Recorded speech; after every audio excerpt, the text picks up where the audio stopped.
Let George do it. The Impatient Redhead, another adventure of George Valentine. Personal notice, danger's my stock and trade. If you feel you're trapped and can't see your way on alone, you got a job for me, George Valentine. Write full details. Dear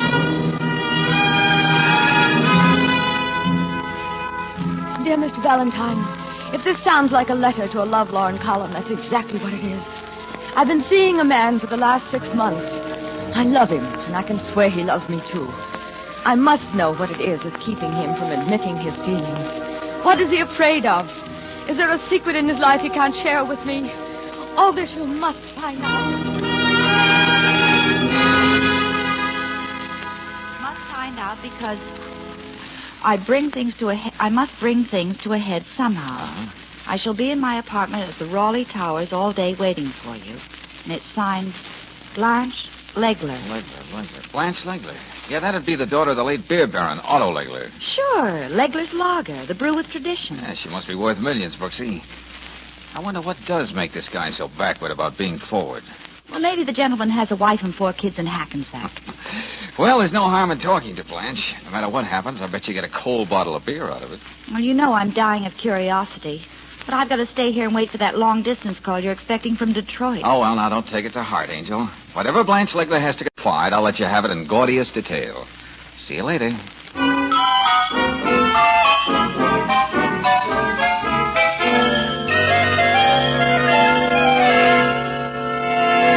Look at me, Mr. Valentine.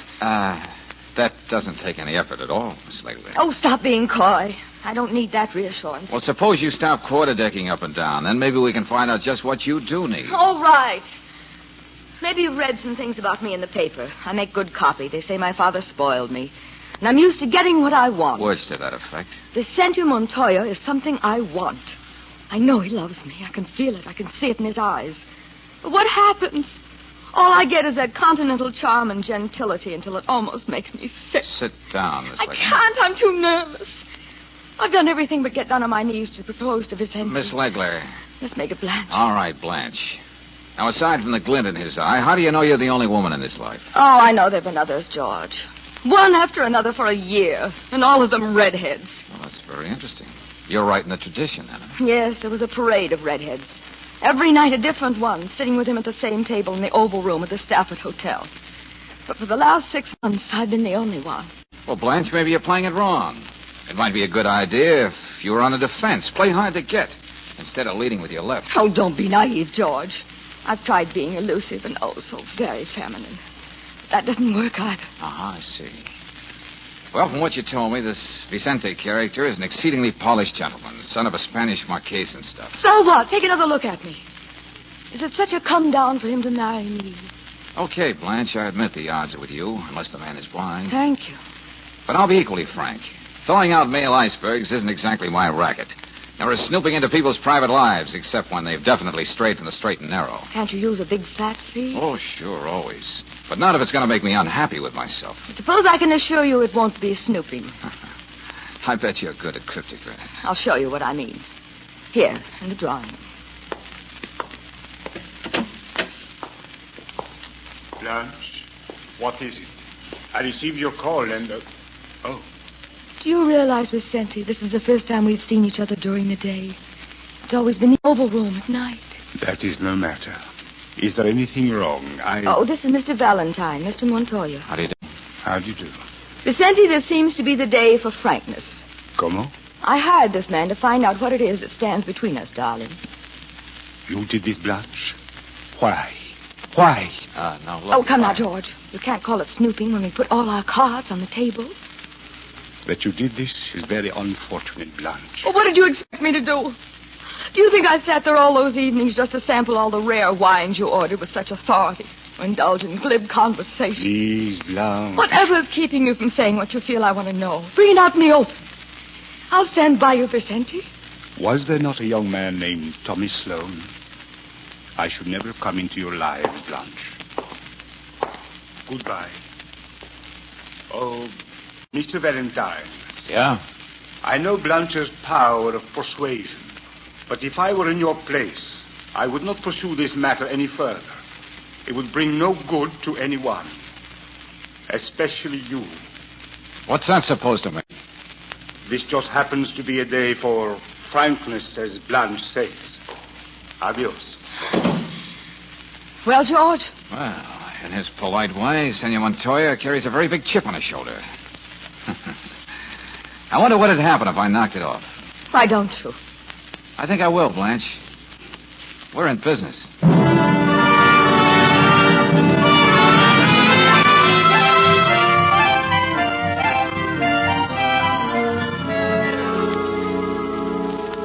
If you must know, Miss Brooks, I bribed the maid. That's how I know Blanche called in Valentine. Oh, you've got it bad, Mr. Sloan. You're not wrong. I can't think, I can't work, I can't do anything. Well, I don't know what to tell you until we find out what Mr. Valentine's decided to do. Wait a minute. Miss Brooks, a woman's no different from a man. Well, I mean, you can tell when someone's meant just for you and you for him, can't you? I think I can. Well, that's the way it's been between Blanche and me for years, until Montoya came along. He isn't right for her, I tell you. They've got nothing in common. It's different between Blanche and me. We know how to laugh together, have fun. All right, calm down, Mr. Sloan. Oh.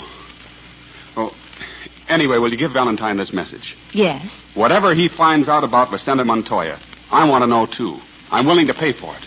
Well, I'm sure that will interest him a great deal. And you can also add, Blanche will never marry Montoya, no matter what I have to do.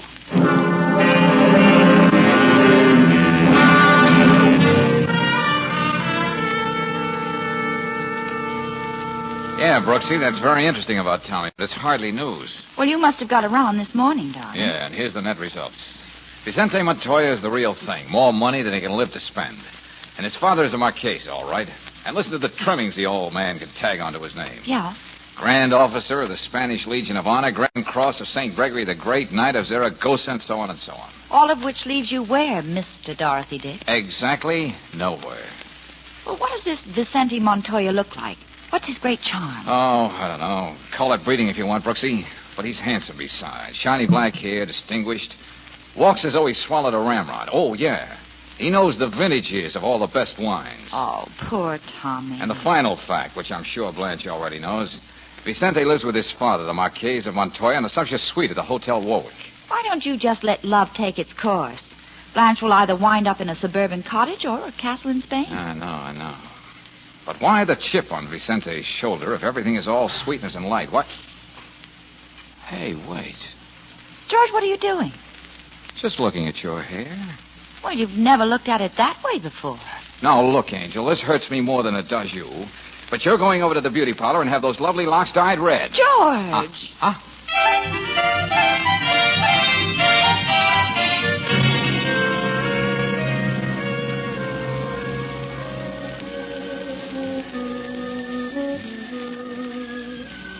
I suppose you wonder why I had the head waiter ask you to come over to my table. I was curious enough to join you, wasn't I? I'm very grateful, Miss Brooks. Oh, Henri, Yes, Senor Montoya. a bottle of sherry. You know, the only year I think is worthy of a great occasion. Oh, of course. The moment you walked in, I noticed your hair. It is truly very lovely. Oh, thank you. I'm not just making idle conversation, please believe me. All the men in the Montoya family, as far back as anyone can remember, have chosen women who have red hair. Oh, no wonder when I walked in you didn't take your eyes on me for a moment. I only know of one woman with red hair more beautiful than yours. I should get up and leave you, Mr. Montoya. No woman likes to think herself second best. Where's your gallantry? I'm afraid I lost it, along with a great many other illusions. Well, we're going to do something about that tonight. When you came in, I thought you might be able to take her place. Make me forget Blanche. Blanche.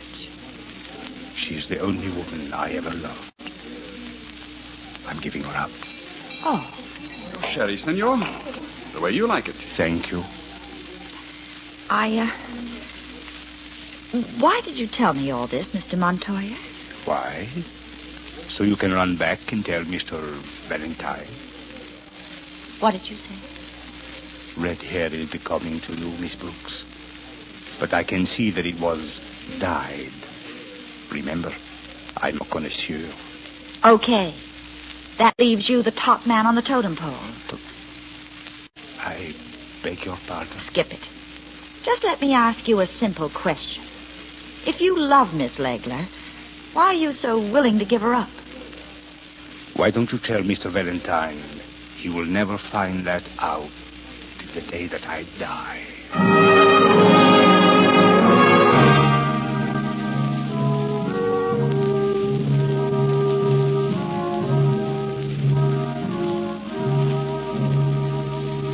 You must excuse me, Mr. Valentine, but I'm really listening. Okay, have it your way, Marquise, but I don't believe you. Did you ever think, senor, that in a long life one learns much? Yes, I know, but about your son. One learns about many things.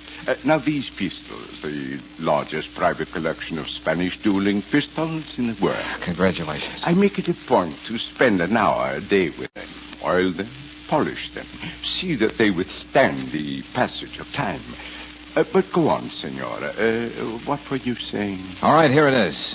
Your son is in love, but he won't dare admit it.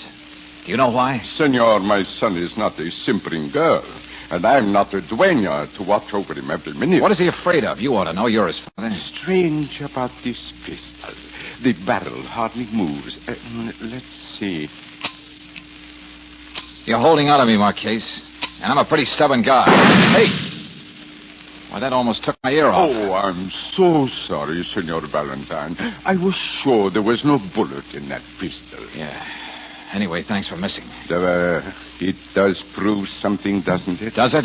If you insist on handling something you know is dangerous, you can expect your head to be blown off. No es verdad, senor. Oh, sure, you're so right, Marquis. And don't think I'm going to forget it. Maria. Si, senor. Please show the gentleman out. He hasn't got all the time in the world. Goodbye, Senor Valentine. Maybe we'll have another man-to-man talk again, when you're not fussing with your pistols. Senor, I know that which you are trying to find out. I've been with the Montoyas for very many years. Why, Maria, I'm surprised at you. You've had your ear at the keyhole. How much will you pay? Oh, I have a very liberal client. $500. Could be. My sister's grandchild. That money would mean he could go to the university. When do we get to talk? Later tonight. I live in a room at 28 Douglas Street. You will be there.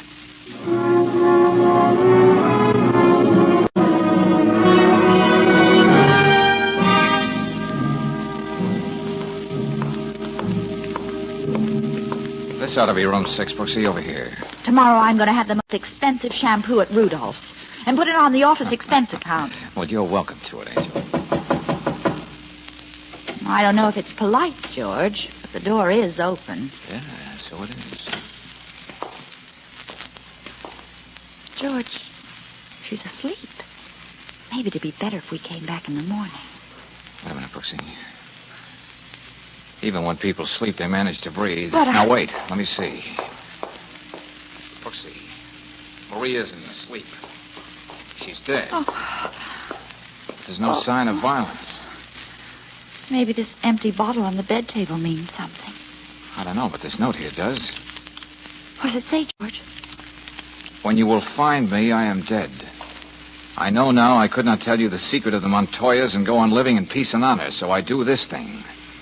Forgive me, Maria.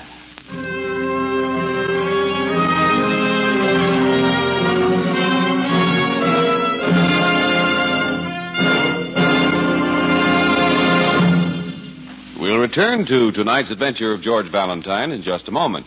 And now, back to tonight's adventure of George Valentine. Well, a fiery, red-headed heiress hires you to find out all you can about a certain Spanish nobleman. He's what she wants. So, with some reluctance, you take the case, only to find yourself threatened with violence on all sides. What's more, the faithful old servant of the Montoya family prefers suicide to revealing the secret that you know is there. But being as stubborn and curious as George Valentine, you pay a visit with Claire to the old Marquise of Montoya. I don't know if I want to talk to you tonight, Mr. Valentine. Miss Brooks. Sorry, Marquise, but you're going to have to. May I get you a glass of sherry, young lady? I'll call Maria. No. Nobody will call Maria anymore. I cannot get used to the idea. You see, she has been in the family so many years. Which just about brings us to the point, doesn't it, Mr. Montoya? Yeah, there's no question that Maria committed suicide. But that's not enough for me. What made her do it? What makes any of us do what we do with our lives? In the note she left, she said something about not being able to live in peace or honor. In our country, more important than bread and water, or even life itself, are dignity and honor. Marquez, you knew Maria was going to tell me whatever it is you and your son are trying to hide. There is very little I do not know that goes on in this house. Well, then let's not mince words. You forced her to kill herself. That is very harsh, Mr. Valentine, and not true. What is true, then? I merely reminded her of the years we considered her a member of the Montoya family and the kindness we showed her. I never meant it to be more than a reminder. I never thought that she would go so far. Uh-huh. But it was better for you rather than have a talk. Think what you please, Senor Valentine. As far as that young man in Barcelona... The one Maria wanted the money for? The one she was willing to forsake all loyalty for, yes. I will take care of him. He will not want for anything. Maria can rest quietly. Oh, Vicente. Yes, Father. As you see, we have visitors. I know. Miss Brooks, I'm sorry about that little fiasco I carried out in the Oval Room. Believe me, I am seldom that rude. Oh, don't let it worry you, Mr. Montoya. I seldom walk around with blazing red hair. There's really nothing more to say, Mr. Valentine. Father, just a moment. I have something to say. Okay, let's have it. The last time we met, I said something that may have sounded like a threat. I did not mean it that way. Now, you know, this is getting rather awkward. Everybody being so sorry about everything. Why don't we just cry on each other's shoulders? Mr. Valentine, I'm serious. I know you are interested only in the welfare of your client. That's right, Miss Legler. I realize that most of the fault is mine. You cannot monopolize any woman's time for 6 months without having her make certain obvious assumptions. What are you driving at? I give you my word as a gentleman that I shall never see her again. Marriage is completely out of the question. Therefore, the reason can't possibly be important. Could you tell Blanche that and forget the whole thing? Well, confidentially, friend, I wasn't too happy with this case from the beginning. Yes? And if marriage is out of the question, I don't see what good I can do. Yeah, I'll speak to Miss Legler in the morning.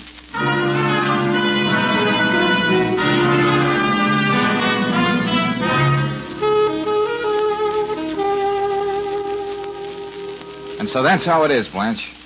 And I'm inclined to agree with Vicente. So how about dropping the whole thing? Maybe the day after tomorrow. You think that's pretty good advice. Since I was 4 years old, Miss Brooks, the only advice I've taken was my own. I want to talk to you, Blanche. Oh, Tommy, what are you doing here? I told you we have nothing more to talk about. We'll see about that. You're Valentine, aren't you? That's the name the mother insisted on. It happened to be my father's name. Now, take it easy, will you, Thomas? I spoke to Montoya after you and Miss Brooks left. Vicente certainly had a busy evening. Blanche, why don't you get it through your crazy little head? Vicente doesn't want you. Why don't you mind your own business? Slap me all you want. That won't change things. Isn't that what Montoya said to you, too, Valentine? Well, he was a little more suave about it, too. Look at me, Blanche. I love you. It isn't something that happened just yesterday or 6 months ago. It's been there for years. And you love me, too. You told me there's no changing that. Oh, Tommy, please. Please go. Okay, I'm leaving. But I'm never going to be too far away. You know, Blanche, I think your friend Tommy has the right idea. I remember you were saying you wanted to drop the case, George. I said I thought it would be best. I may as well tell you I'll only hire someone else. Well, there's no mistaking that, George. Now, wait a minute, Brooksy. Changing your mind? I still think somebody's going to get hurt in this deal. But as long as you're going to get a stand-in for me anyway, I may as well go along for the ride. Oh, now listen, friend. The Spanish news syndicate should know more than that about one of the most prominent families in Spain. Perhaps, Mr. Valentine, but that's the only information that's available. Professor Ortega, if there's anybody who knows all about Spanish history, it's you. There must be something about the Montoyas. Forgive me, young man. I am not a gossip columnist. A historian deals only with the facts. And I gave you those. No, Mr. Valentine, Miss Brooks, don't apologize. The writer's always looking for an excuse to knock off work. Oh, that's very kind of Mr. Wendell. The truth is, my dear, I wasn't even working. I just sit here in front of the typewriter in case my wife comes in. Okay, but what about the Marquis Montoya? Fascinating old gentleman. Had lunch with him in Seville once. I'll never forget it. He never even cracked a smile. Wendell, you've written enough books about Spain to be an authority. Could there be anything about the Montoya family that they'd go to all this trouble to conceal? I mean, why would a man like Vicente Montoya turn his back on a woman who's beautiful and has a fortune? Well, there is one story, but I don't know whether I ought to... What's that supposed to mean? The Montoya line goes way back, even beyond the time when Columbus became America's first tourist. Well? It's hard to separate legend from fact, especially when it has to do with Spain. But there's supposed to be a curse on the Montoyas. Oh, wait a minute. Now, hold on. Now, don't look at it that way. There's more fact than legend. Ask a Spaniard about it, and you'll probably get nowhere. But it's all there in the records. What's in the records? Oh, don't be so mysterious, Mr. Wendell. Without being too descriptive, Miss Brooks, it seems there's been a strange creature popping up on the Montoya family tree every fourth generation. Strange creature? What are you talking about, Wendell? A stunted little beauty. Always about 3 or 4 feet tall. His feet end where the normal man's knees begin. And he never has a single hair on his body. The last one I remember being born was in 1828. Oh, how terrible. There's probably a very sound scientific reason for it, but I suppose it's much more romantic calling it a curse. So that's it. What? Well, don't you see, Brooksy? That's why Vicente is afraid to marry. Afraid that this thing might happen again to his children or his children's children. But it doesn't have to happen every fourth generation, does it, Mr. Wendell? Miss Brooks, I am not an authority on eugenics or the laws of heredity. Well, thanks a lot, Wendell. This calls for a final chat with the Marquis de Montoya. Just the two of us.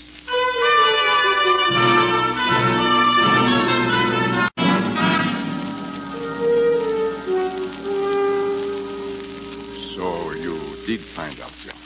Oh, I get all kinds of jobs, Marquis. Some I like, some I don't. Now you understand why it had to be kept a secret. Mm-hmm. And I'm willing to leave it that way. I'll think of a good reason to give Blanche so she'll have no more questions to ask. Gracias. Suppose I say that Vicente has a wife in South America.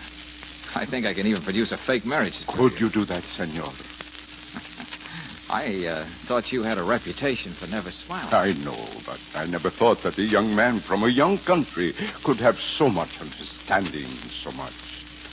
Well, it doesn't take too much understanding to know what you've gone through, Marquis. The courage and the iron will it took for you and Vicente to live with the Montoya curse. One does what one has to. But you're right about our leaving the country, Mr. Valentine. I have an estate in Argentina, Vicente, and I will leave for there as soon as we can arrange. Yeah, I think that'll be best, and the chapter will be closed. Well, goodbye, sir. Good luck. And I mean that. Adios y gracias, amigo. And I mean that, too. Everything all right, George? As right as it can be, Angel. Un momento. I must come downstairs and see you in Mr. Valentine. Now, look, there's nothing to worry about, Vicente, so take it easy, will you? I don't know from nothing, and I'm really off the case now. I do not believe it. What did my father tell you? I've got to come downstairs and find out. Oh, Mr. Montoya, be careful. I've got to know. Valentine! Oh, George, he tripped. Wait, I'll help. Don't look at me. I don't want anybody to see me this way. George. Now you see me as I was born. There are my artificial legs. The wig. Oh, no. Now you have your answer. I am the fourth generation.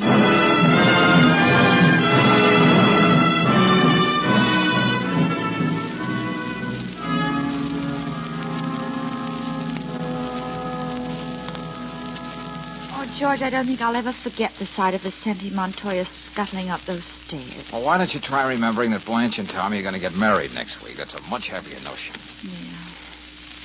You know something? Hmm? Well, speaking as a woman, I think deep in her heart, Blanche was happy when you came up with that whopper about Vicente having a wife. I don't think that white lie will be held against me. Oh, I'm sure it won't. But, George, when you were inside talking to the Marquise, you suspected the truth, didn't you? Oh, Brooksy, it was a weird thought I didn't even want to admit to myself. But I kept thinking of Vicente's stiff, mechanical walk. Yes? And Wendell did say that last time this happened was about 1828.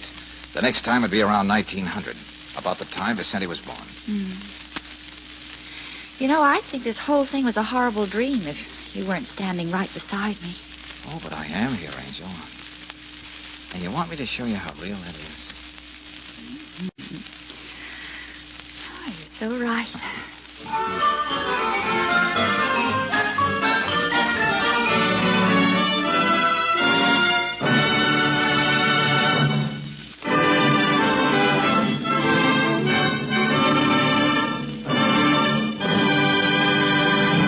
Next week, when you tune our way for another adventure of George Valentine, you'll hear... Well, here's just about everything on the case, except the receipt. Brooksy, I outsmarted myself and missed the boat. But, George, Jeffries wouldn't break into his own desk to steal it. It doesn't seem that he... Hey, wait, you know, Angel? Maybe I didn't miss the boat after all. What do you mean? Now, look, you get out of here fast, grab a cab back to the office, but be sure nobody sees you. But what about you, George? I'll be back there in a few minutes. And, Brooksy, I'm pretty sure we'll have a visitor.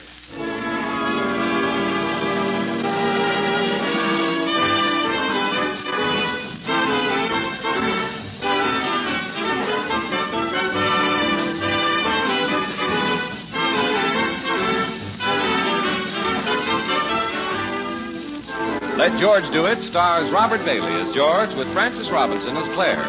Tonight's story was written by David Victor and Herbert Little, Jr. and directed by Don Clark. Also heard in the cast were Jay Novello as Vicente, Lorene Tuttle as Blanche, Pedro de Cordova as the Marquis, Ken Peters as Tommy, and Virginia Gregg as Maria. The music is composed and conducted by Eddie Dunstetter. Your announcer, John Heaston. Listen again next week, same time, same station, to Let George Do It.